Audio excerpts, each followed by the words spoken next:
Et top, c'est parti du coup pour l'enregistrement, le direct par rapport aux adaptations de manga et donc par rapport à les adaptations de manga au cinéma, ce qu'on en pense, est-ce que ça fonctionne, comment ça se passe, qu'est-ce que tu en penses, Gigi?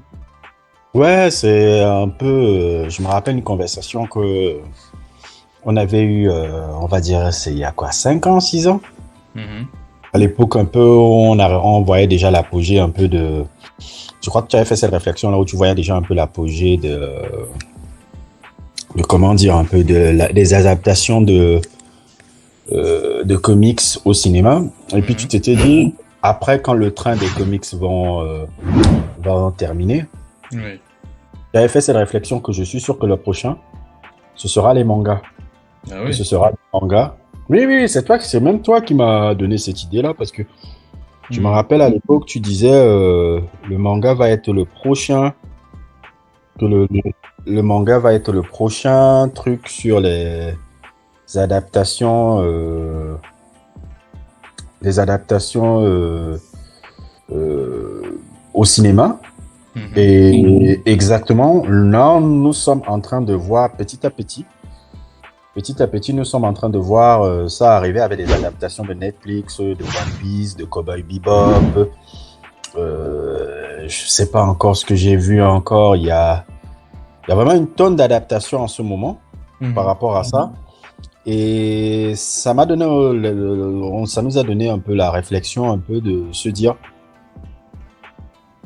on en a vu quelques. Il y a eu Cowboy Bebop qui a eu sa série. Mhm. Euh, Oui. Il y a quelques Death Note aussi. Netflix, Death Note, hein, l'adaptation Netflix. Netflix. Il y a One Piece qui arrive et qu'on regarde. Bon, je suis pas À un l'ancienne, il y a fan. eu Dragon Ball Evolution, mais ça Il y c'était a eu bien Dragon avant. Ball Evolution. Bon, ça c'était avant même. Mhm. Mais tout cela m'a fait dire, de comprendre un peu pourquoi ça marche pas. Pourquoi ces adaptations n'arrivent pas à marcher et pourquoi on s'adresse aux mauvaises personnes pour le faire. Bah, tu viens déjà de donner une des raisons du coup. Pourquoi ça marche pas, c'est parce qu'on s'adresse aux mauvaises personnes pour les réaliser. Et bah ouais, c'est une des raisons. C'est les mauvaises personnes qui les réalisent. Déjà, ce ne sont pas des fans. Parce que clairement, déjà, quand tu regardes un peu sur Internet, il suffit d'avoir une connexion Internet et d'aller sur YouTube et que tu tapes les fan films, que ce soit Oui, One Piece, Naruto, Dragon Ball, les fan films sont toujours, même sans moyens, tu vois des tas de petits bijoux, des tas de petites pépites. My Hero Academia aussi, le fan film, il y a un fan film qui a été très populaire là, il y avait quelques mois et c'est toujours très bien réalisé. Quand c'est les fans qui s'en occupent, c'est toujours du très bon travail. Enfin, pas toujours, oui, mais si ces gars-là avaient des moyens, clairement, on assisterait à... Ah non, mais ça fait longtemps qu'on aurait des chefs-d'œuvre. Le problème, c'est que, comme tu l'as dit, on s'adresse aux mauvaises personnes pour les réaliser, des gens oui. qui ne s'intéressent pas à ça, qui feignent de s'intéresser à ça, mais qui, au fond, même pire, méprisent ça, quelque part. Oui, il y a toujours, malheureusement, et je peux un peu comprendre un peu d'où vient le mépris, mais on va discuter de ça après. Mhm. Parce que c'est le global, un peu, c'est un peu ma vision, un peu globale, un peu d'où vient le mépris qu'on a généralement pour ce genre de format Mhm. en comics. En général, je vais expliquer même et par-dessus même le mépris pour le geek que j'arrive à comprendre et que parfois je souscris, parfois je comprends pourquoi ils le font. Mais s'il y a ça, comme tu vois, là, au risque de me répéter, justement, on s'adresse aux mauvaises personnes. Moi, je vais penser, par exemple, même à ceux qui ont fait c'est pas l'adaptation cinéma, l'adaptation d'un fan film. Même si c'est bon, c'est pour le jeu vidéo, mais je sais qu'il y a des adaptations animées du truc. Je pense par exemple au gars, il y a des films d'animation de Street Fighter, par exemple. Ok. Et il y a un groupe là, de gars là, dont je le connais, j'ai oublié le nom de truc. Je sais pas si tu peux taper ça, Assassin's Fist. Mhm. Je crois que tu peux trouver ça sur Internet. Bon, même si c'est le jeu vidéo, c'est une adaptation soi-disant d'un jeu vidéo, il y a des films d'animation sur Street Fighter qui sont super bien. Mhm. Justement, je me rappelle d'un celui de 94 là, qui était super bien. Et je retrouve encore le nom des. Non, même pas ça, le nom des. Comment on appelle ça? De la société de production là. Parce qu'ils en ont fait plusieurs maintenant. Ils ont créé Ok. carrément une boîte. Parce que ce sont des cascadeurs à la base. Ah. Oui, ce sont des cascadeurs. C'est des gens qui sont des cascadeurs justement dans des séries télé ou dans des trucs un peu aux alentours des séries télé. Trucs. Ils sont des cascadeurs professionnels la plupart. Hmm.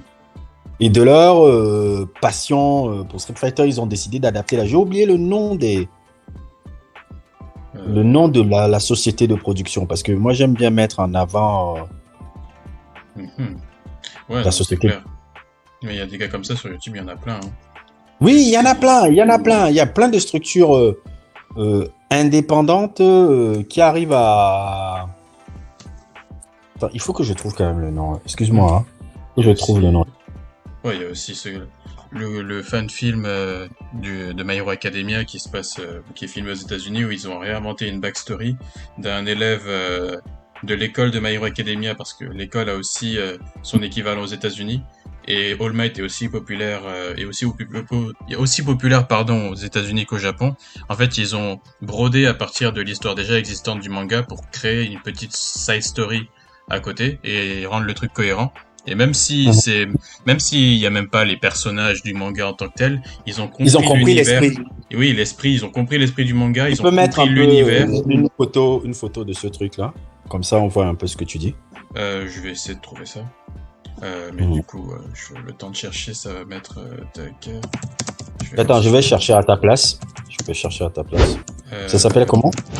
je me souviens pas, c'était il y a longtemps ce truc-là. C'était euh, ta- ta- ta- ta- ta- ta- fan film.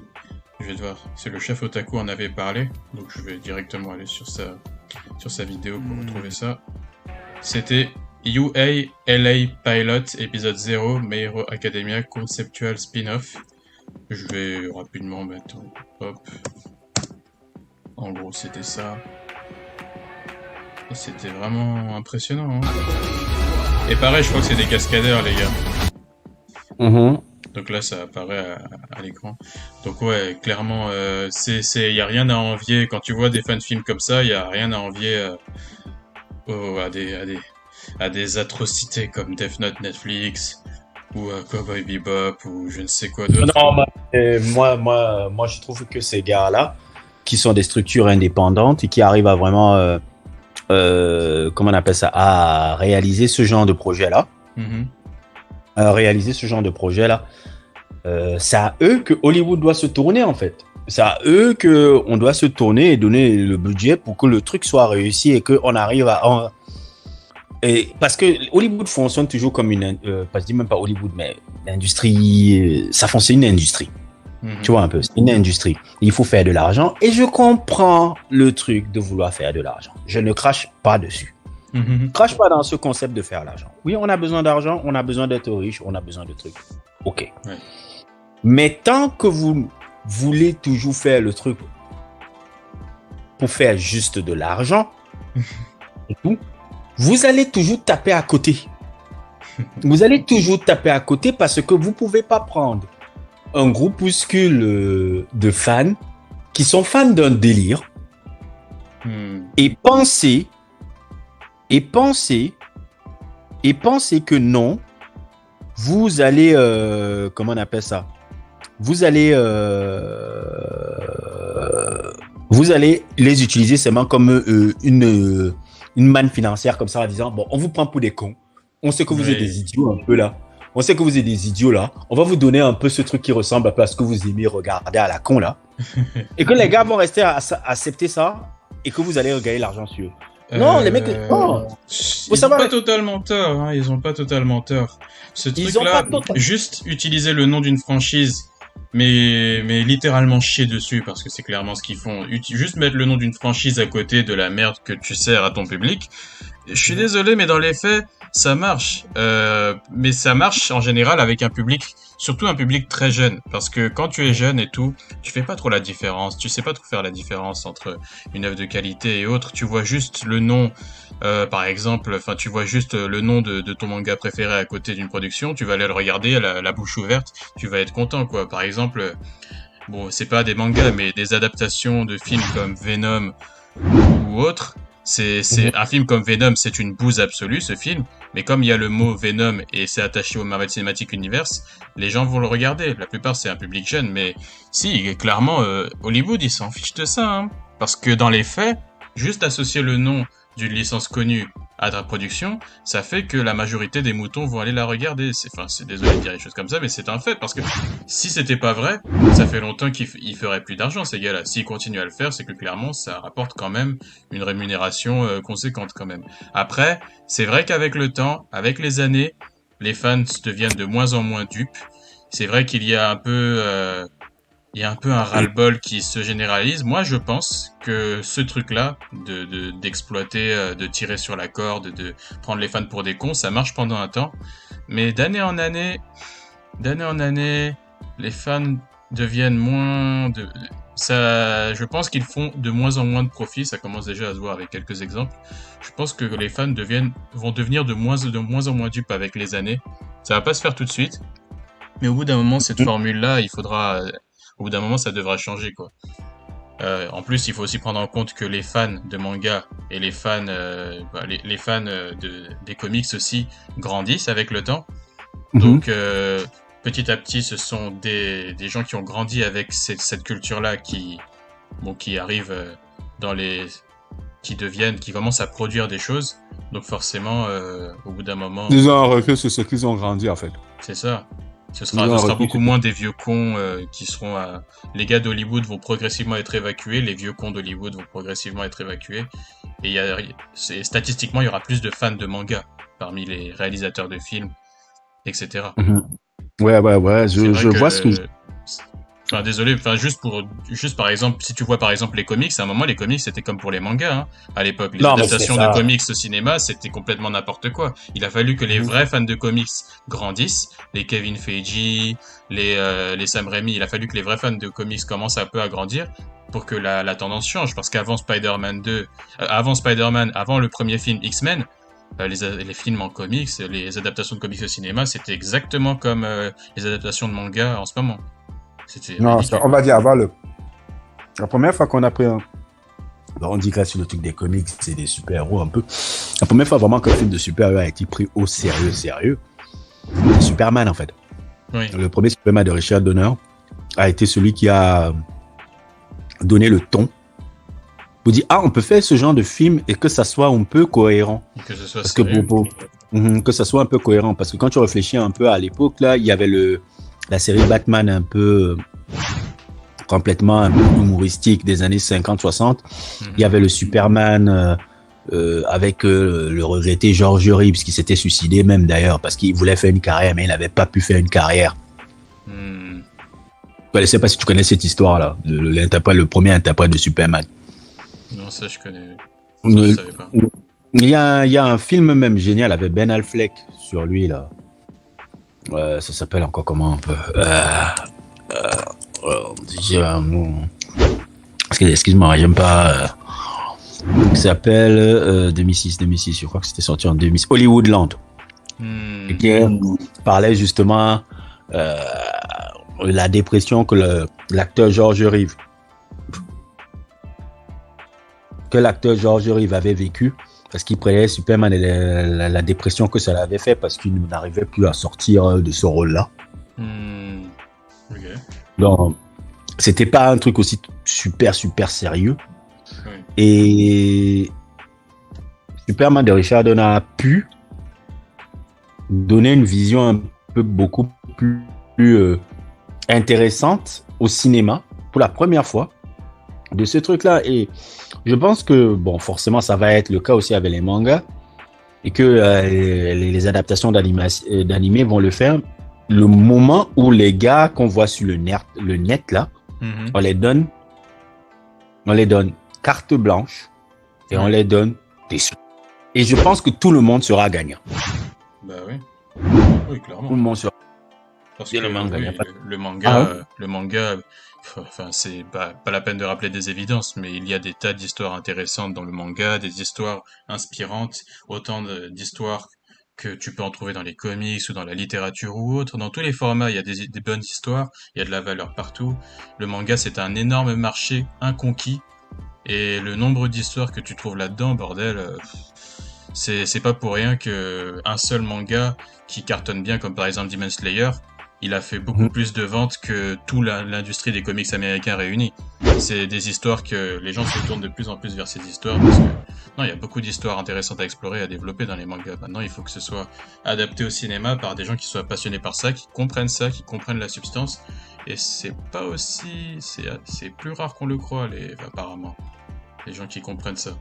Moi, ce qui me fait toujours rire dans les adaptations de mangas ratés, comme par exemple l'adaptation du film Netflix, ou même Dragon Ball Evolution, quand tu entends les témoignages des réalisateurs, ils racontent toujours ils sortent toujours la même phrase. Ah, mais vous savez, moi j'étais très fan du manga avant d'apprendre que j'allais le réaliser, je le regardais tous les jours, etc. Je suis très fan, par exemple, le réalisateur de Dragon Ball Evolution, il a dit qu'il était très fan de Dragon Ball. Le réalisateur de Death Note Netflix, il disait qu'il était très fan du manga aussi, mais dans les faits, c'est pas ce que tu nous montres avec ton film, en fait. Parce que clairement, il y a aussi un truc, bon, c'est peut-être l'élitiste qui parle, mais en tant que fan d'un manga, tu as la capacité d'identifier les autres vrais fans du manga. Par exemple, Je pense pas que c'est je pense pas que c'est un truc d'élitiste ce que tu dis là.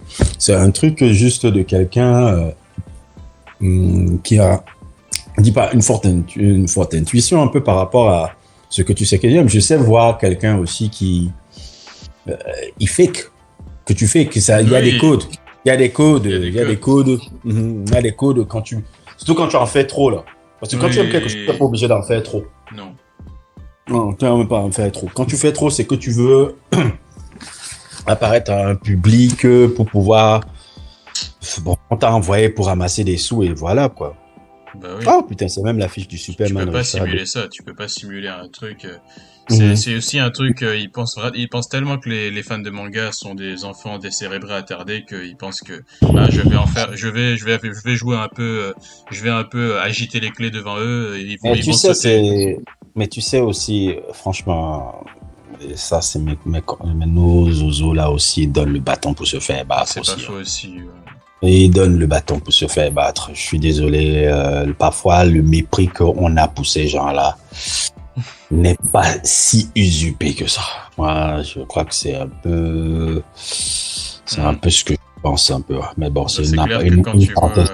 quand tu vois ce qui s'est passé au Grand Rex là récemment, la polémique quand il y a eu le film Jujutsu Kaisen et que les gens dans la salle ont commencé à hurler, sauter de leur siège, à saccager la salle dès qu'ils ont vu le personnage de Gojo ou bien c'était Goto, je sais De plus. connaître.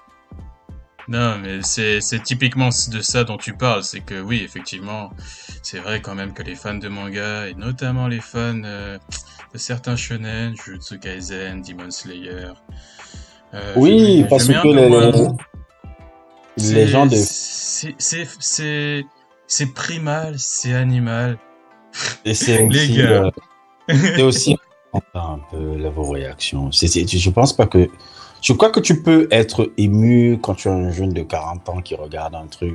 Quand tu es un mec de 40 ans qui voit un truc qui t'a plu. Je peux comprendre ça. Oui, Mais que tu vois des vieux commencer à sauter de trucs comme des enfants. Non, quand même, il y a un moment donné, il faut se respecter, quoi. Je sais pas si tu vois un peu ce que je veux dire. bah, en tout cas, c'est sûr que ça donne pas une mauvaise image de la communauté et ça encourage pas les réalisateurs sérieux à prendre À le matériel prendre de base au sérieux. au sérieux quand on voit souvent qu'il y a certains individus comme ça. Ouais. Moi, je me considère pas vraiment comme un. Bon, je me considère pas vraiment comme un geek. Je me considère comme quelqu'un qui est excessivement curieux et qui a toujours la curiosité de prendre le meilleur dans chaque domaine dans lequel il peut s'intéresser. Tu vois un peu, et qui peut m'apporter non seulement en termes de divertissement, mais surtout aussi en termes d'inspiration pour créer quelque chose. Moi, j'ai toujours été.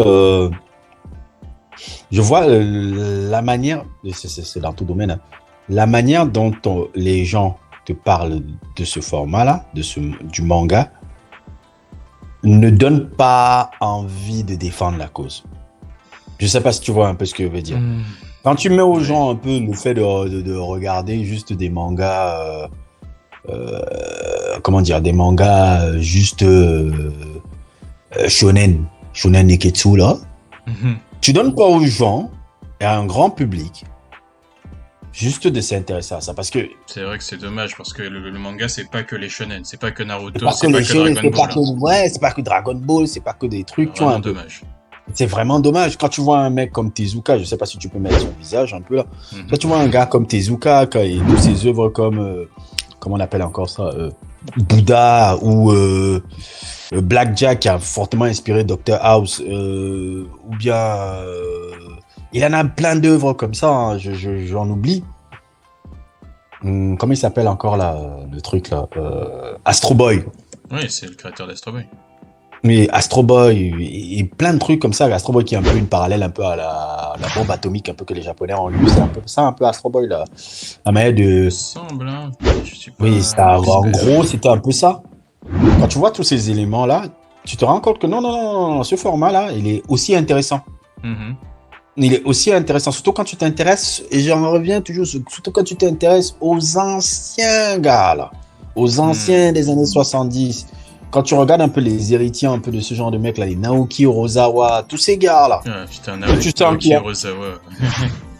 Quand tu sens que ce sont des individus qui ont vécu une expérience de la vie et surtout un goût de s'intéresser autre chose qu'au format dans lequel ils travaillent. C'est ça. Tu te dis non, il y a des gars intéressants, il y a des choses intéressantes et beaucoup plus complexes que ça. Beaucoup plus complexes que ça. Mais le problème, c'est que quand tu as des individus qui sont tout le temps en train de te faire des trucs comme on a vu au Rex là, en train de sauter comme des gamins de trucs, tu dis, ou bien même un autre, certains youtubeurs dont je ne vais pas citer le nom, qui la manière dont ils parlent souvent de ça, je parle des youtubeurs, il y a un youtubeur là que j'aime beaucoup par rapport au domaine dans lequel il est, mais quand il parle de ce domaine là, il est dans le domaine de la musculation, pour ne pas citer son nom, mais tu vois de qui je parle. Oui, je vois de qui tu parles, oui. Dans le domaine de la musculation. et tu vois, que je trouve très intéressant quand il parle de trucs de musculation, mais bon, ça c'est un autre débat. Et quand il parle de ces sujets, on a l'impression que c'est un enfant attardé. Tu ne donnes pas envie. Tu donnes pas envie aux gens de s'y intéresser. Tu fais comme un enfant attardé. Et c'est ça le problème que j'ai avec souvent ces gens-là. Y a pas, quand on voit souvent les mecs vous voir juste comme une manne financière de ne pas vous respecter, ils ont raison quelque part. Ils ont raison quelque part. Il n'y a qu'à prendre votre fric et vous êtes des adolescents à la con, quoi. Je suis désolé. Moi, problème compliqué. Moi, pendant longtemps. Parce que c'est la majorité. On peut même pas dire que c'est une minorité silencieuse qui fait beaucoup de bruit. C'est quand même la majorité. Ce type de fan. C'est quand même la majorité. Et c'est un peu. C'est pas faux. Et des gens comme nous, on représente une certaine minorité. C'est-à-dire, on représente une minorité un peu qui a un peu un recul sur le truc qui regarde, qui essaie de se divertir, mais qui n'en fait pas. Je sais pas. C'est une caisse, oui, c'est un petit peu aussi des fois. Bon, après, c'est mon analyse sociale et tout. On a un peu l'impression qu'il libère une frustration quelque part quand il s'excite de façon aussi démesurée sur Jujutsu Kaisen ou Naruto ou Attack on Titan ou autre. Mais aussi, moi, je pense que l'analyse aussi qu'on peut faire, mais ça, je vais juste évoquer vite fait la question sociale, mais on va pas développer là-dessus, c'est pas le sujet. Mais c'est que en fait, on est à une époque où le cinéma ou dans les séries Netflix, il y a tellement peu de modèles de masculinité, il y a une pénurie de ça. Les derniers modèles un peu sur lesquels tu te rabats, c'est sur les mangas, et forcément comme c'est devenu aussi rare et que les mangas ça devient petit à petit le seul format où tu trouves des modèles de masculinité, tu peux en citer des tas, bah forcément ça fait que les gens ils expulsent absolument toute cette frustration de ce manque-là avec ce format-là. Avec des Naruto, avec Jujutsu Kaisen et autres, parce que tu n'en trouves pas ailleurs des modèles. Tu les trouves plus dans les séries, tu les trouves plus dans les films, et donc quelque part, à notre époque, tu sais, l'époque de Fight Club, on est une génération qui a pas connu de guerre, notre guerre elle est spirituelle, donc justement, quelque part, les mangas ça devient aussi parfois un exutoire pour exprimer, pour trouver des modèles. Ouais, ça a du sens. Ouais, Ça a du sens ce que tu dis là et ça a du sens ce que tu dis là et je pense que je peux pas tu dis le contraire et c'est un peu je trouve que c'est un peu triste un peu et je trouve aussi que c'est une situation qui permet pas à ce que justement nous on puisse développer ce format là parce que tout format peut être intéressant pour peu pour peu qu'on prend la peine de Oui. l'expliquer, de savoir le communiquer sur ça. Mhm. De savoir communiquer sur ça. Et le problème, c'est que, oh là là là là là, c'est terrible, c'est terrible. Et pour en revenir encore au sujet dans lequel on était, justement, moi, j'ai regardé la saison de Cowboy Bebop. Parce que, tu sais, moi, je suis très de Watanabe. Et pour te dire, voilà, Oui. Cowboy Bebop, qui a été fait là, tu peux mettre un peu les deux photos, la photo du truc de Watanabe et la photo de la série dont je n'ai même pas oublié le créateur même. Le créateur. Je sais ce que c'est nécessaire. Mm-hmm. Bon, j'ai mis la photo de comparaison entre les deux. Ils ont blackwash l'un des personnages, est-ce que je vois? Je précise que moi j'ai pas encore regardé l'anime Cowboy Bebop. Mm-hmm. Mais dans ce qui s'est passé en fait, c'est quand je l'ai regardé, je dois avouer un truc quand même positif. Je dois avouer un truc qui est quand même positif. C'est que la mise en scène là, la proposition de mise en scène, de comment faire en termes de mise en scène un animé et tout est super intéressante parce que c'est le même truc que les Wachowski ont fait avec Speed Racer et qui était super innovant. Ok. Je parle dans le style de comment mettre en scène de l'animation, des décodes de l'animation avec des personnages réels, la manière dont c'est fait. Je trouve que c'est une très bonne idée et que c'est Speed Racer des Wachowski avaient déjà compris ça. C'est pour ça que je trouve que Speed Racer est un chef-d'œuvre sans qu'on s'en rende compte. Parce que c'était un truc qui était en avance. Maintenant, en ayant dit ça, le contenu quand même est pourri. Parce qu'on dirait non, c'est pas possible. C'est pas possible. Pourquoi est-ce que c'est si mauvais, Cowboy Bebop? Parce que moi, j'ai juste vu en surface les explications de pourquoi la série est ratée, mais c'est quoi les vrais problèmes, en fait, de la série par rapport à l'anime? C'est que tu peux, pour retrouver l'anime a une ambiance jazzy. Okay. Pour moi, l'anime, c'est comme vraiment un suivre. Quand tu regardes l'anime, c'est comme si tu suivais un album de John Coltrane, quoi. C'est une ambiance jazzy, c'est une rythmique. Okay. C'est une rythmique, c'est une ambiance jazzy et haute et tout. Et vraiment, c'est très difficile. J'ai vu qu'un seul fan film qui a reproduit ça. Qui a reproduit complètement l'état d'esprit de ça. C'est une ambiance jazzy. Le problème un peu dans le Cowboy Bebop et autres et tout là, c'est comme si tu regardais une série américaine des années 90.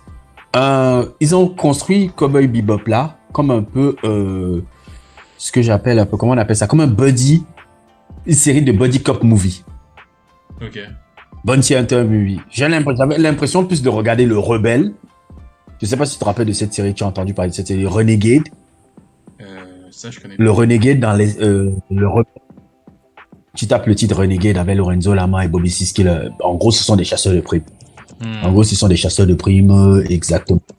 Comme truc, le background même un peu du personnage principal joué par Lorenzo Lama. C'est un ancien policier et convaincu du meurtre de sa femme. Un peu comme tu vois dans Cowboy Bebop là. Un peu le même délire. Okay. Et genre, le Rebelle, je sais pas si tu as mis les images du Rebelle pour que ce soit un peu sérieux. Oui, j'ai mis. Mais toujours des images. Ouais. Et justement, moi j'avais l'impression quand je regardais le Cowboy Bebop là, d'avoir affaire à ce genre de série télé là en fait. Ok. Tu vois un peu des buddy movies. Et Cowboy Bebop n'est pas un buddy movie. C'est pas un buddy movie. J'ai pas envie de voir un buddy movie quoi. Mais c'est si dérangeant que C'est pas ça, un le buddy. côté buddy movie. C'est dérangeant parce que ce n'est pas l'esprit du truc. D'accord, L'esprit de Cowboy Bebop n'est pas un buddy movie. d'accord. C'est pas l'esprit d'un buddy movie. Si c'est pas centré sur la relation avec son gars là. Hmm. Non, c'est pas D'accord. du tout ça. C'est pas du tout ça. Et c'est pour ça que je me dis, c'est pas un buddy movie. C'est pas un buddy movie de trucs que tu vas faire des épisodes. Non, non, non, non, non, non, non, non, non. Non, c'est pas du tout ça. C'est Toi, pas du tout ça. Et tu penses, du coup, tu es opposé à ce que si on fait une adaptation de manga, qu'on change, qu'on prenne des libertés de ce genre, quoi.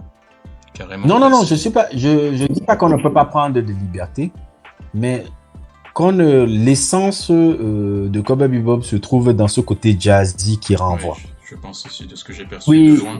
Je oui, pense aussi. mais ce côté jazzy qu'ils envoient, parce que c'est comme si tu regardais en western, space, opéra avec les codes d'Heroic Bloodshed et tout, Hmm. truc là-bas. Là-bas, ils ont essayé d'incorporer ça. L'exécution n'arrive pas à marcher parce que bon, c'est très difficile de donner, comment on appelle ça, cette impression de, comment on appelle ça, cette impression du manga, quoi. Ouais, mais ça, c'est une autre barrière qu'on pourrait évoquer aussi tout à l'heure, mais la barrière de l'esthétique, c'est très compliqué aussi. Entre le manga et le cinéma, le live action, c'est quelque chose, par exemple, que je ne pense pas que One Piece Netflix, même avec toute la bonne volonté du monde, même si on n'était pas à notre époque de banqueroute créative, là, même si c'était fait avec toutes les bonnes intentions du monde, One Piece, l'esthétique de One Piece est trop particulière. Je vois pas comment tu peux franchir cette barrière de l'esthétique. Parce que One Piece, tu l'adaptes en film, euh, je retourne le truc dans ma tête, je ne vois pas vraiment comment tu peux faire. L'esthétique aussi, c'est particulier. C'est par exemple pour Cowboy Bebop, bon, pour Cowboy Bebop, du coup, tu as dit que pour Cowboy Bebop, ils ont réussi au niveau de l'esthétique. C'est vraiment au niveau des codes de buddy movie que ça colle pas, quoi. En fait, je suis pas OK avec les codes du buddy movie, en fait, sur Cowboy Bebop, parce que pour moi, l'esthétique de Cowboy Bebop doit garder cette esthétique de western opéra. Ok. Western opéra. Maintenant, la tonalité buddy cop movie, où il y a toujours, je sais pas, Spike Spiegel, et j'ai oublié le nom du rang, là, Mhm. qui est toujours back and forth, back and forth, back and forth, comme un buddy cop movie un peu, comme un buddy movie, tu vois, un peu, Oui. me dérange un peu. Et surtout que, en fait, dans Cowboy Bebop, ils sont 3, ils sont pas 2. Elle est aussi là, le personnage féminin dont j'oublie le nom. Mais c'est pas buddy movie, quoi. C'est pas buddy movie. Et maintenant aussi, la fin, la liberté qui a été faite sur la fin, la manière dont on a transformé le personnage féminin à la fin, à la Julia. Franchement, ce qu'ils ont fait à Julia, c'était horrible. Bah, ça, c'est horrible. C'est la C'est touche horrible, Netflix. La touche Netflix. Ouais, je suppose. ça casse complètement tout sur le personnage de Spike, sur le personnage de... Comment il s'appelle encore le méchant, là? J'oublie le méchant encore, le nom de... Encore, là. Comment j'oublie son nom? J'ai entendu des mauvaises choses. J'ai entendu que Non, c'était horrible. que C'était l'ombre horrible. du wokisme a mis sa patte sur la De série. faire comprendre, en fait, que... comment il s'appelle le méchant encore de... Le méchant. Comment s'appelle le méchant encore de... Il y a Julia. J'aime pas comment il s'appelle encore. Comment il s'appelle? Oh là là, les noms commencent à m'échapper. Jean-Jacques, tu commences à perdre. Cowboy, le méchant. Attends, je te dis ça. Celui qui a inspiré un peu d'Albator, là. Vicious. Vicious, voilà.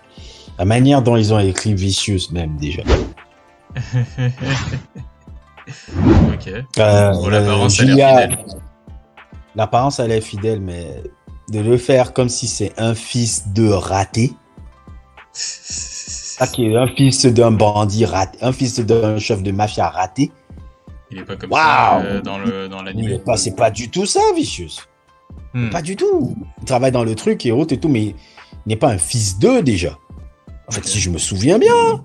Parce qu'on parle quand même que j'ai vu le truc il y a longtemps. Mais Vicious, c'est pas du tout ça. Vicious, c'est pas du tout ça. Ah Mais non. pourquoi ils ont pris cette liberté-là? Tu penses c'était quoi le but dans l'histoire? J'ai pas compris. J'ai pas compris. Peut-être ils pensaient que ça sonnait beaucoup plus intéressant là-dedans. Ok. Et et Hmm. et je trouve que c'était dégueulasse un peu. Et faire encore que Julia soit, si je me trompe pas, Julia là-bas dans le truc, on a fait que c'est elle qui manipulait Vicious en fait pour prendre le truc de l'armée des Red Dragons, Crime, Syndicate et qu'elle trahit Spike. D'accord. Alors que le nom, le personnage meurt, je sais pas si tu vois un peu. Il y a une figure christique un peu que Vierge Marie, un peu que le personnage de Julia dans Cowboy Bebop un peu. Ok. Là, c'est l'animé. Et ce qu'ils ont fait là, non, mais c'est n'importe quoi. C'est n'importe quoi. Donc c'est elle qui C'est contrôle le gars dans l'ombre, c'est elle. Ok. Oui, que c'est elle, en fait, qui a joué le truc, après qu'elle trahit Jean Spike. Je dis, merde! Wow, les gars, c'est chaud. J'aime bien les libertés, mais ça, c'est pas une liberté, ça. Ça, c'est. Carrément, vous chiez sur le truc, quoi. Mais pourquoi dans l'animé, elle trahit pas Spike, du coup? Non! Julia meurt, Julia apparaît récemment à partir de Flashback. Elle n'est plus vivante. Ah! Mais alors pourquoi elle est vivante, là, ici? Non, c'est-à-dire que.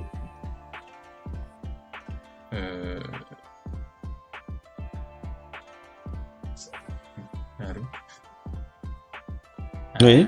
Non, elle apparaît la plupart du temps dans des flashbacks, juste aux 2 derniers épisodes, en fait. Ok. Juste aux 2 derniers épisodes. Et. Du coup, elle est pas dans l'animé, alors c'est juste à la fin qu'elle apparaît. Elle apparaît, oui, elle apparaît juste par. Elle est un peu le MacGuffin. Si tu veux, D'accord. de Cowboy Bebop. C'est-à-dire que c'est elle, le centre. C'est ça qui est la motivation des personnages, justement, de Vicious et de Spike. Ouais, ils veulent la libérer, C'est ça un peu, ou- c'est le cop. Il y a une histoire de vengeance. D'accord. Ok, je vois. C'est un petit peu comme dans Et- Club des Survivants avec En gros, c'est ça, c'est plus une histoire de vengeance. Club des Survivants avec j'ai oublié comment il s'appelle. Avec justement, ouais, Kenshiro et Shin, si tu veux. Hmm. Oui, Kenshiro, c'est à peu près un peu ça. Et Julia au milieu un peu. Oui. Ah, mais elle s'appelle pareil. Dans. Elle s'appelle pareil, Julia. Ouais, elle s'appelle Julia aussi. Et moi, je trouve qu'ils ont complètement raté ce truc-là, mais c'est dégueulasse, mais à un niveau.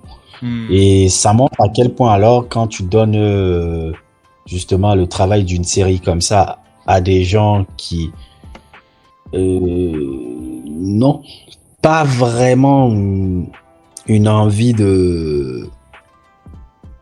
qui n'ont pas vraiment une compréhension complète de ce qu'ils font, ça Ouais. donne des ratés comme on a vu.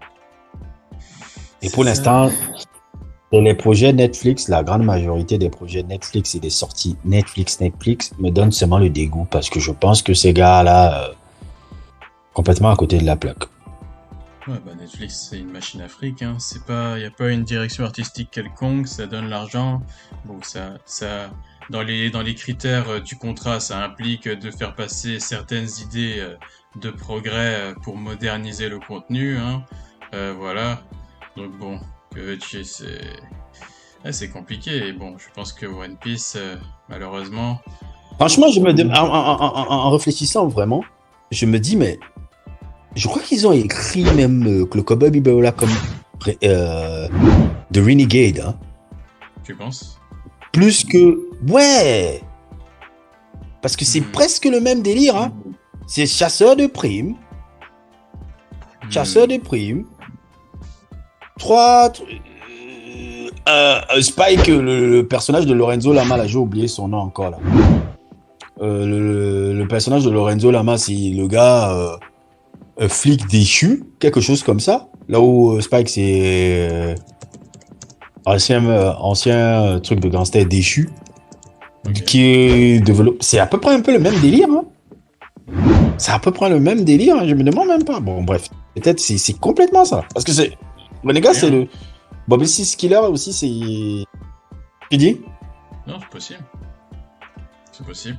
Je sais pas compris. Non, j'ai dit c'est Oui, possible. c'est à peu près. Maintenant, quand je me revois, je dis, merde. Euh, C'est assez bizarre, mais bon. Bref. Vas-y, continue. Qu'est-ce que tu penses du commentaire de Pape Bouba Diop? En fait, l'un des éléments les plus cruciaux d'une adaptation live est de choisir le bon spectacle. L'animation permet aux créateurs de créer des objets et des espaces défiant la réalité. Mais les convertir en action réelle peut être délicat. Moi, je suis totalement d'accord. Je suis totalement d'accord avec. Ouais, bah c'est... Est-ce que par pas Bouba exemple, Diop exemple, c'est One Piece, je suis désolé, mais comment tu fais avec One Piece enfin, One Piece, je vois Est-ce pas que. comment Mais- j'aurais adapté ça, moi, perso, si j'étais dans les chaussures du réalisateur. Euh, c'est compliqué, hein. Il y a, par exemple, la scène de One Piece où Luffy se bat contre Arlong, et à un moment, Arlong le mord. Du coup, Luffy il étire son pied, ça traverse le plafond, ça transperce la maison, ça monte vers le ciel, et ça revient vers la maison. Et en gros, il lui fait un coup de pied vers le bas, un coup de talon, mais avec le pied tiré à l'extrême. Ça, bon, en vrai, tu peux le faire avec des effets spéciaux, mais l'esthétique de la scène, c'est compliqué. C'est compliqué. One Piece, c'est compliqué. Les personnages qui sont déformés, qui ont des formes de bouteilles, ou d'autres qui sont complètement longs, déformés, avec des expressions faciales complètement exagérées. C'est... Moi, je pense à un film de pirates en adaptation live. Le premier truc qui me vient en tête, c'est Pirates des Caraïbes. Le style un peu sale, avec la pluie, les crachats, les yeux de verre et tout. Mais le problème, c'est que, imaginons par exemple, tu adaptes One Piece avec le style de Pirates des Caraïbes. Il y a quelque chose qui se perdrait. Mhm. Ce serait bien et tout. Par exemple, il y a des pouvoirs dans Pirates des Caraïbes qui font penser à des pouvoirs de fruits du démon de One Piece. Mais Mhm. il y a quelque chose qui se perdrait, en fait. Même si ça donnerait un truc bien, mais c'est dommage de se dire qu'il y a quelque chose qui se perdrait, et je me demande si c'est possible d'adapter à 100%, de convertir vraiment l'esthétique d'un manga dans un film, ou s'il faut forcément faire des compromis, quoi. C'est ça la question. C'est Moi, comme tu dis, c'est très compliqué. Je ne sais pas si on peut le faire. Je ne sais pas comment on peut l'adapter. Bon, je ne demande pas aux gens d'être fidèles, mais tant que tu gardes l'esprit et l'essence de ce que fait une œuvre, Mhm. tu peux te permettre de faire des ajustements que tu veux faire Oui. par rapport au format de l'anime. Je ne demande pas que gars, Ahmed, fais exactement la même chose. C'est pas ça que je demande aux gars. Je dis, ne perdez pas l'essence. Cowboy Bebop, je n'insulte pas parce que ils ont pris des libertés et qu'il faut être exactement comme dans le truc. Oui. Non, c'est pas ça. Je prends des libertés parce que vous cassez l'essence même des personnages. Vous dites que Julia, c'est maintenant une conne qui est manipulatrice. Ouais, bon, ça, Vous c'est faites la touche, Vicious, un c'est la petit. touche progress. Vous faites que Vicious soit une sorte de fils de raté. Et puis Spike, une sorte de... Bon, c'est vraiment... on sent... vous rendez Spike moins... pas héroïque, mais moins... Il a moins de panache par rapport à ça, parce que le gars, c'est quelqu'un qui s'est fait manipuler par une petite conne, quoi. Ouais, Et qui je se vois. fait comme un con, en fait. Non, Donc, mais en même temps... vous cassez complètement tout l'esprit du truc. On est en 2022, Tous Gigi. les Tu peux plus montrer un... Non, Il y a c'est certaines pas choses que tu sérieux, peux plus les gars. montrer. C'est pas sérieux. Je trouve ça pas sérieux, les mecs. C'est absolument pas sérieux, les gars. C'est pas sérieux. Mais absolument pas sérieux.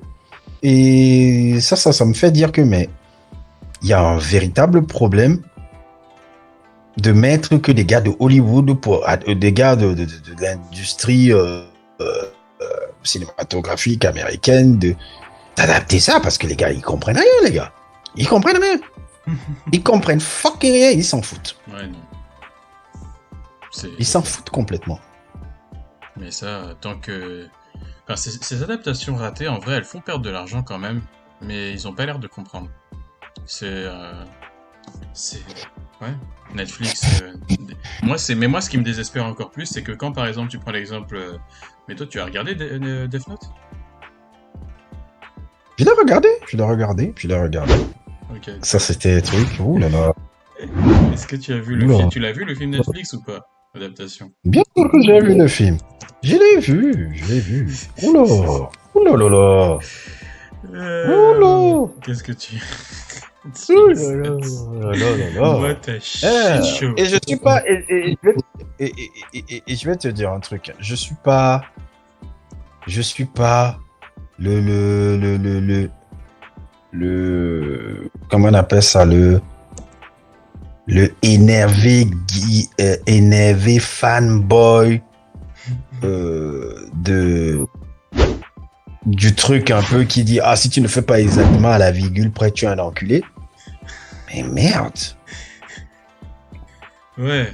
C'est Merde. incroyable, hein. Déjà premier truc, vous avez fait que elle et bordel que j'aime beaucoup l'acteur. Oui, Lakeith j'adore Lakeith Stanfield. Stanfield. Vous avez fait que elle soit jouée par un noir, quoi. Pourquoi? Quelle est l'utilité? Waouh. Pourquoi? Why? Quelle est l'utilité À quel moment? de me foutre?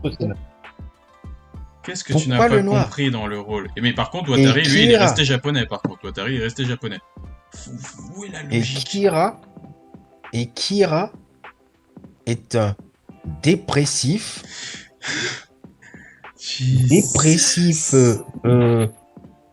Pseudo serial killer dépressif. Mais School shooter. Et il est parti me prendre l'acteur de Nate Wolf. Je me souviens bien. Je parle pas de tête, hein, si je me trompe pas. C'est Nate Wolf. Je me souviens plus son nom et je vais juste l'oublier. Nate Wolf des séries de Disney, si je me souviens bien. Il avait une série avec son petit frère là, parce que il a un frère acteur, si je me souviens bien encore le truc. quelque chose comme ça. Il est parti dans Nate Wolf. On le fait un blond à la... C'est pas blond, c'est les cheveux délavés, on sait même pas ce que c'est. C'est une espèce de croisement bizarre entre un school shooter et un dépressif, je sais même pas. Une espèce de geek. Qu'est-ce que tu n'as pas compris dans Death Note? Tu peux pas venir me dire que tu es fan du manga quand tu fais un truc comme ça. Light Yagami n'est pas un loser. C'est pas un loser. C'est le contraire. C'est le contraire. Mais est-ce que tu as ouvert la première page du manga? Mais est-ce que tu as compris qui est ce gars? C'est des trucs comme ça qui me font poser la question, mais est-ce que ces mecs le font exprès? Est-ce qu'ils sont déconnectés de la réalité? Est-ce qu'ils sont juste Comment stupides? il veut me dire que c'est impossible de créer? J'ai dit, tu as tout. Oui. Tu as tout. Mais en plus, tu peux faire les modifications. Death Note, tu c'est peux le faire truc le plus facile à adapter. Il n'y a pas d'esthétique particulière. D'ailleurs, même l'esthétique de l'animé Death Note, c'est cinématographique quelque part. Oui. Madhouse fait tout justement pour que les scènes, t'aies l'impression que ce sont des vraies scènes filmées. Les scènes où des vitres explosent. Madhouse a toujours été cinéma. Oui.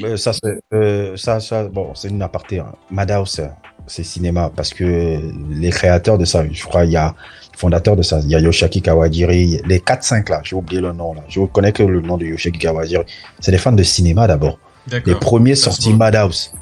Les premiers sorties Madhouse des années 80 là. Tout, tu vois, souvent quand je me paluche mes vieux trucs là, tu me dis souvent et tout là. Madhouse, Yoshiaki Kawajiri, les trucs qui sont trucs, c'est des trucs cinématographiques. Comment il s'appelle là, les Goku de Minadai. Comment s'appelle encore le truc du génial là. Comment je peux l'oublier? Wicked City. Oh my god. Ça. C'est du cinéma, c'est pas de l'animation. Ça, quand tu me parles d'animé, vas-y. Non, oui, c'est du cinéma. Mais... C'est pour ça que la qualité. Parce que Madhouse voit l'animation de japonaise comme il voit du cinéma. C'est pour ça que quand tu regardes ça, j'ai l'impression de regarder des films. Bah, juste, je te prends un exemple.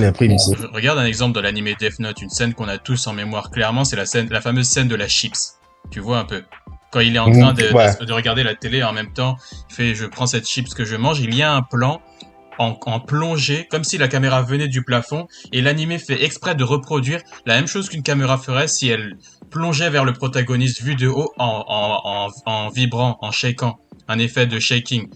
C'est-à-dire que là, tu secoues la caméra pendant que tu avances. Ça, c'est un effort que l'animation fait pour donner l'impression qu'en fait, c'est pas un dessin, c'est une caméra qui filme vraiment l'action.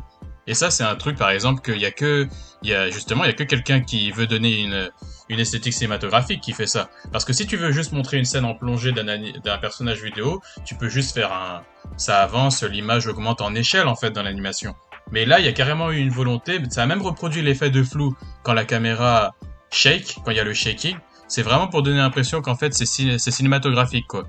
Et ça, je suis désolé, mais si t'es pas capable d'adapter de base un truc qui est déjà cinématographique en film, j'imagine même pas pour les projets où vraiment l'esthétique est purement animée, parce que par exemple un truc comme One Piece ou Cowboy Bebop, il y a des trucs qui sont purement animés, mais ou Death Note, et a fortiori l'animé Death Note, mais c'est carrément un film, il y a des plans, c'est des plans de film. Le plan où il hésite à ramasser le Death Note dans la cour de l'école, qu'il sort de l'ombre, ça symbolise le moment où, oui, quand il sort de l'ombre et qu'il revient dans la lumière, parce que c'est un peu quand le soleil part, c'est quoi? C'est le crépuscule ou autre?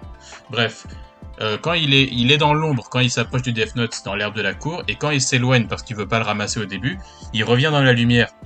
Et finalement, il hésite, il se retourne vers le Death Note qui est dans l'ombre, et ça symbolise les ténèbres, le Death Note, et revenir dans la lumière, revenir dans son monde, quoi. Tu vois des trucs comme ça, des trucs que, en animé, en général, tu prends pas le temps de symboliser, parce que c'est pas un contexte réel, mais c'est des trucs que tu fais dans le cinéma, par exemple, jouer avec les lumières. Et ça, l'animé de Death Note, Madame, ça a pris ça en compte. Donc, c'est ça qui me choque, c'est que Death Note, tu pouvais juste faire un chef-d'œuvre juste en reproduisant l'animé plan par plan. T'avais même pas besoin de prendre des libertés, t'avais déjà tout ce qu'il fallait, t'avais déjà le storyboard, t'avais déjà tout. Il y a même pas besoin de prendre tes libertés ou de vouloir casser les attentes, de faire une subversion des attentes ou de vouloir, je sais pas. Déjà, bon, il faut qu'on en parle. Le plus grave, c'est d'avoir fait que Light Yagami soit un loser plutôt que. Je comprends pas. Light Yagami, à la base, c'est le gars populaire de l'école, et c'est justement le contraste, c'est justement le fait que le gars qui a tout décide d'utiliser le Death Note, c'est ça qui est intéressant de développer dans Death Note. Alors qu'avec le film Netflix, tu nous expliques que, en fait, si Light il utilise le Death Note, c'est parce que c'est un frustré et il veut se venger. Et quand tu fais ça, c'est très intéressant, ça a du sens. Mais tu enlèves absolument toute la mystique du personnage. Parce que tu n'as plus un personnage qui décide de se lancer dans cette voie par choix. Tu fais un personnage qui décide de se lancer dans cette voie par frustration. Il subit en fait les événements. Il subit le Death Note, il subit Ryuk, il subit ses propres émotions, il succombe à son Dark Side. Alors que Light Yagami, c'est ça qui est réellement terrorisant avec le personnage dans le manga. C'est qu'il n'a aucune raison de passer sur ce côté obscur. Il a déjà tout, il devrait être heureux. La seule raison pour laquelle il décide d'utiliser le Death Note, c'est parce qu'il C'est s'ennuie. pas ennui. Parce qu'il C'est pas ennui. s'ennuie. C'est parce qu'il s'ennuie. Et le mec, à la base, comme il s'ennuie, il trouve le prétexte de dire qu'il veut faire le bien, en fait. Il a une volonté... il se prend pour Dieu. Mais oui. Il se prend pour Dieu. Il pense que le monde doit être purgé et qu'il est le seul à avoir la force mentale de pouvoir assumer de tuer autant de personnes. Quelqu'un d'autre, des esprits plus faibles, n'aurait pas la capacité de le faire. Il pense que cette mission, il est le seul à pouvoir l'accomplir. Et clairement, il tombe dans la folie des grandeurs totales. C'est quelqu'un qui est totalement délusionnel et qui non seulement est délusionnel, mais qui est extrêmement, excessivement intelligent. Il sait très bien ce qu'il fait. Et c'est pour ça que c'est intéressant de l'opposer au personnage de elle, parce que elle, quelque part, c'est lui. C'est lui-même, mais à l'inverse. Parce que elle aussi est délusionnelle, elle aussi a cette vision de justice, cette soif de justice, mais c'est juste qu'il l'exprime à sa manière en arrêtant les criminels. C'est ça qui est intéressant à opposer entre les deux, mais sauf que elle n'est pas quelqu'un de populaire, ce n'est même pas quelqu'un qui sort beaucoup, c'est quelqu'un qui vit dans sa chambre en regardant à travers ses écrans et qui a vraiment sacrifié absolument toute sa vie extérieure pour pouvoir poursuivre sa quête-là. Après, Lakeith Stanfield, je t'aime bien et tout, tu peux essayer de jouer le personnage, mais pour moi, dans ma perception des personnages de L, moi je pense qu'il y a des personnages. Quand il y a des personnages, c'est pas grave quand tu changes leur race, leur origine ethnique ou autre. Quand bon, leur sexe c'est un peu plus compliqué. Mais le personnage de L est typiquement japonais et il est typiquement masculin. Tu ne peux pas altérer ce personnage, tu ne peux pas jouer à le rendre noir, black ou je sais pas autre. Elle clairement, c'est clairement l'archétype des personnages japonais, les hikikomori. Ces gens qui passent toute leur journée à jouer aux jeux vidéo, qui ne sortent pas de chez eux, qui se font tout livrer, qui sont en marge de la société, qui ont la même posture sur leur siège, recroquevillés en deux. Tu peux trouver des images d'eux si tu tapes hikikomori sur Google. C'est un archétype produit par la société japonaise, ce genre de gars. C'est les sociétés asiatiques, même la Corée du Sud, je les mets aussi dedans. C'est les sociétés asiatiques qui produisent des individus comme elle, qui sont en marge totale de la société. Il y a des marginaux partout dans les sociétés, partout dans le monde, mais ce type-là, l'archétype, l'énergie, la vibe du personnage de elle dans le manga, c'est typiquement la société, les sociétés japonaises, Corée du Sud, qui produisent ces gars-là. C'est juste que dans la réalité, ces gars-là deviennent des gamers et ils font rien de leur vie, mais dans Death Note, on a dit que le gars-là, plutôt que les jeux vidéo, lui, son truc, c'est les enquêtes, c'est les enquêtes policières, quoi. C'est résoudre des énigmes et tout ça. Et qui devient tellement bon à ça qu'il prend une influence même avec Interpol, même avec tous les organismes policiers du monde. C'est ça qui est intéressant. Tu peux pas jouer à me le rendre noir, là, la Kid Stanfield, à me le rendre weirdo. Ça ne fonctionne pas. Ça ne fonctionne pas. Tu pouvais prendre n'importe quel acteur noir au monde, le plus talentueux au monde. Ça ne fonctionne pas. Ça n'aurait jamais fonctionné. Pourquoi ? À cause de ces trucs-là. Il y a des personnages, tu ne peux pas changer leurs origines. Tu peux pas changer fondamentalement ce qui fait qu'ils sont qui ils sont. Après, c'est peut-être difficile à expliquer, mais... Non, un personnage... Il y a des personnages, tu peux changer leur origine, ça pose pas trop de problèmes. Même si pour moi, dans l'idéal, c'est mieux de respecter au maximum les personnages, leur origine ethnique, leur sexe, qui ils sont, en fait. Parce que ça aussi, ça plaît pas aux gens d'entendre ça, mais... Voilà, tout n'est pas une construction sociale, il y a des... Non, ton origine ethnique influence qui tu es, ton sexe influence qui tu es, ton vécu influence qui tu es. Si tu veux être fidèle au personnage, il faut respecter le personnage. Je pense, hein. En tout cas, pour elle, c'est flagrant que clairement, tu peux pas le changer. Light Yagami... Light Yagami, tu as pas changé l'origine... Bon, si, à la base, c'est un japonais, mais bon. Admettons, tu le changes en blanc. Ne le fais pas en loser du lycée, ne le fais pas en geek, ne le fais pas... Normalement... Après, je sais pas si t'es d'accord, mais c'est vrai que c'est quand même compliqué parce que, en fait, Light Yagami qui est populaire au lycée, il est populaire parce qu'il est bon dans les études, mais si tu remarques bien aux États-Unis, être bon dans les études ne te rend pas populaire. C'est valorisé au Japon, par exemple, et c'est pas valorisé aux États-Unis, et ça, j'avoue que ça, c'est quand même une subtilité qui est un peu compliquée. Parce que t'es populaire dans les lycées aux États-Unis quand tu es le capitaine de l'équipe de football, par exemple. Quand tu es bon dans les sports. Et ça, du coup, ça, il aurait fallu que Light Yagami soit quelqu'un qui soit bon dans les sports. Mais ça pose un problème. Parce que les gars dans les sports, ils sont pas très intelligents. Et Light Yagami est censé être intelligent. Donc peut-être c'est un peu pour ça qu'il a modifié le truc. C'est une subtilité compliquée. Moi, je trouve que c'est ce que tu as tout à fait résumé un peu tout le truc de Death Note et en voyant à quel point c'est débile de faire